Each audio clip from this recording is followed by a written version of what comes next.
Depuis quelques semaines, on ne cesse d'entendre la petite musique d'un Rassemblement national qui sortirait gagnant de la séquence de la protestation contre la réforme des retraites, selon l'expression consacrée. Celle qui s'en sort le mieux pour l'instant, et on l'a vu dans ce sondage, c'est Marine Le Pen, c'est le Rassemblement national. Alors que la période devrait bénéficier à la gauche de rupture avec l'ordre néolibéral. Ce sont ces thématiques qui sont mises à l'agenda, et on pourrait penser qu'en période de forte protestation, il y a une certaine demande de radicalité. La patronne du RN creuse donc l'écart. La crise sociale et politique de ces dernières semaines lui profite et sa discrétion est payante au moment où le débat s'embrase entre la NUPES et le gouvernement. Pourquoi la NUPES stagne quand le RN monte alors qu'il n'a rien fait? Pas de meeting, pas de rassemblement, il a très peu amendé le texte et il s'est contenté de proposer des solutions parlementaires sans lendemain. Nous avons voté l'intégralité de motions de rejet. Nous avons déposé une motion référendaire. Pourquoi le RN apparaît-il donc comme le débouché politique de la protestation et de la colère ?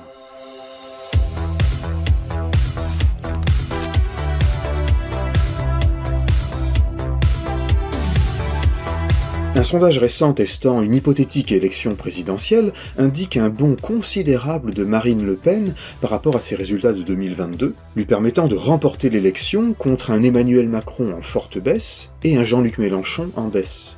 Le même sondage teste d'hypothétiques législatives et montre une dynamique du RN similaire, dépassant la coalition présidentielle. La NUPES arriverait alors première, mais avec un score qui stagne.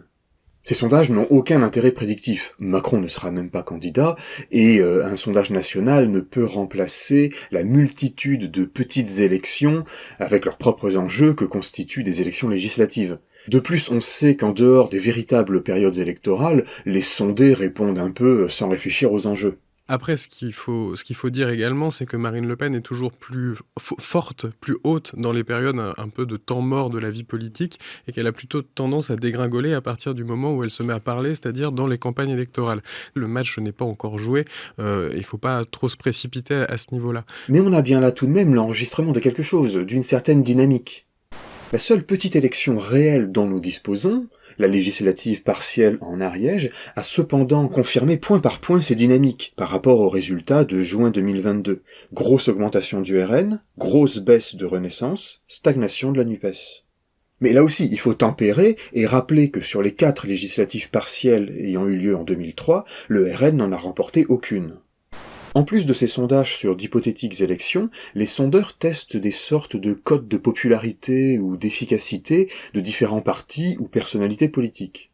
La question posée est, d'après vous, qui sort renforcé de la séquence politique actuelle ? Parmi les personnalités politiques, c'est Marine Le Pen qui tire son épingle du jeu.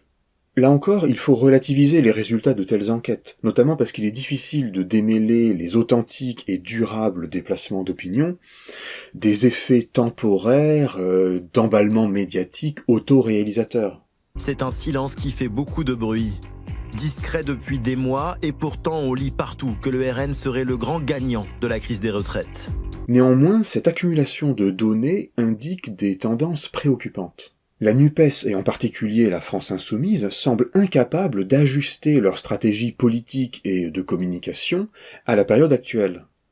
Certaines études permettent peut-être d'y voir plus clair. Celle, plus théorique, de Bruno Palier et Paulus Wagner montre combien les ingrédients sociaux et politiques concentrés ces dernières semaines sont les mêmes que ceux qui font monter les droites radicales un peu partout dans le monde. L'injustice sociale portée par la réforme et l'impression de mépris venant d'élites qui n'écoutent pas les problèmes du petit peuple. Les auteurs remarquent que les segments de la population les plus frappés par la réforme sont aussi ceux qui sont déjà le plus tentés par le vote Rassemblement national. On a d'abord une première chose, c'est que ceux qui sont les plus impactés, c'est justement des travailleurs, ouvriers, employés, classe moyenne menacée, en partie gilets jaunes, etc., qui ont l'impression que c'est toujours eux qui payent. Donc il y a quelque chose comme ça, et qu'on ne les écoute pas. On peut trouver une confirmation de ces travaux dans une note de la Fondation Jean Jaurès qui analyse les enquêtes d'opinion des dernières semaines. Le Rassemblement national se renforce indéniablement dans des catégories de la population où il était déjà auparavant extrêmement fort, mais est également en train de ramener à lui d'autres catégories de la population, au point de ressembler de plus en plus à un parti de gouvernement. Les deux études insistent sur le fait que les grandes mobilisations sociales ont des résultats dans les urnes. Une leçon essentielle à retenir de l'histoire politique récente. Lorsqu'une crise majeure secoue le pays et que des dynamiques électorales s'observent à cette occasion, celles-ci perdurent, voire s'amplifient et se retranscrivent dans les urnes lors des scrutins suivants. C'est par exemple le RN qui semble profiter du mouvement des Gilets jaunes aux européennes de 2019, ou le mouvement contre la loi travail en 2016 qui empêche François Hollande de se représenter. Pallier et Wagner avancent de leur côté des corrélations plutôt positives entre des mobilisations contre les différentes réformes des retraites et des élections qui suivent, favorables à la gauche. La condition d'un succès actuel, pour les deux auteurs, c'est de mettre le paquet sur le travail. Non pas seulement les questions d'emploi et de rémunération, mais aussi les questions de travail concret, d'organisation, de pénibilité, etc. C'est la seule manière, selon eux, de contrer la montée du RN. Antoine Bristiel, dans sa note pour la Fondation Jean Jaurès, insiste sur les questions d'image et de communication. L'attitude choisie par la France insoumise aurait des effets dissuasifs sur l'opinion.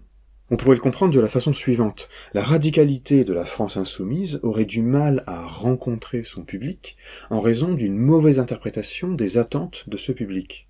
Dans la théorie populiste qui irrigue la stratégie de communication de la France insoumise depuis 2016, les représentants politiques sont supposés capter la colère populaire en l'incarnant et en introduisant partout de la conflictualité. Cette stratégie repose notamment sur l'hypothèse que la colère ou le dégoût recherchent des passions similaires mises en spectacle par les représentants politiques. Or, cela n'a rien d'évident. Le RN fait une analyse diamétralement opposée. Or, son succès, sur le papier, pourrait prouver qu'elle est payante, c'est-à-dire qu'il parvient à faire passer son conservatisme et son amour de l'ordre pour une offre rassurante de tranquillité. Nous faisons tout ce qui est en notre pouvoir. Nous ne le faisons pas en brandissant des pancartes, en transformant l'Assemblée nationale en ZAD, mais je crois que les Français ne souhaitent pas ça. Ils veulent de la fermeté, ils veulent de la pugnacité, et ils veulent une direction. Et c'est ce que représente aujourd'hui, avec de la solidité, le Rassemblement national. On constate notamment une grande remontée des retraités dans son électorat potentiel, alors que la France insoumise se montre incapable de les attirer. Or voilà typiquement un public, il me semble, apeuré par le désordre et voulant être rassuré par des gens qui présentent bien. Le député insoumis François Ruffin, depuis des mois, appelle explicitement à rompre avec la stratégie de conflictualisation et de miroir de la colère, alors même qu'il est celui qui l'a mise en œuvre avec le plus de talent. La question n'est pas sur le fond, elle est sur la présentation, sur le ton. Vous savez, je vous ai dit, finalement, Emmanuel Macron, qu'est-ce qu'il devrait faire aujourd'hui? Il devrait parler avec mesure, avec pondération.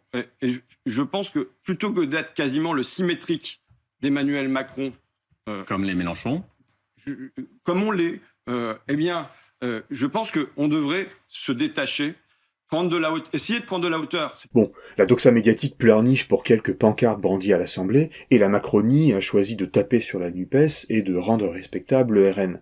Mais on peut se demander s'il est bien raisonnable, parfois, de tendre le bâton pour se faire battre. On n'est pas dans un amphi, on n'est pas dans une manif, on est dans l'hémicycle de l'Assemblée nationale. Bon, et puis au-delà de ces questions d'image ou de communication, on sait que la difficulté fondamentale que rencontre cette gauche de rupture, c'est que la radicalité politique et sociale dont elle est porteuse est considérée par beaucoup comme idéaliste ou utopique. Cette résignation est captée par un RN dont les promesses sociales ne sont pas radicalement différentes de celles du néolibéralisme, mais qui fait la promesse que l'injustice sociale sera redirigée vers d'autres boucs émissaires. C'est un mensonge. Et on va se répéter, mais on mesure combien une victoire de la mobilisation sociale contre la réforme des retraites jouerait un rôle déterminant pour s'attaquer à cette résignation mortifère. À la semaine prochaine.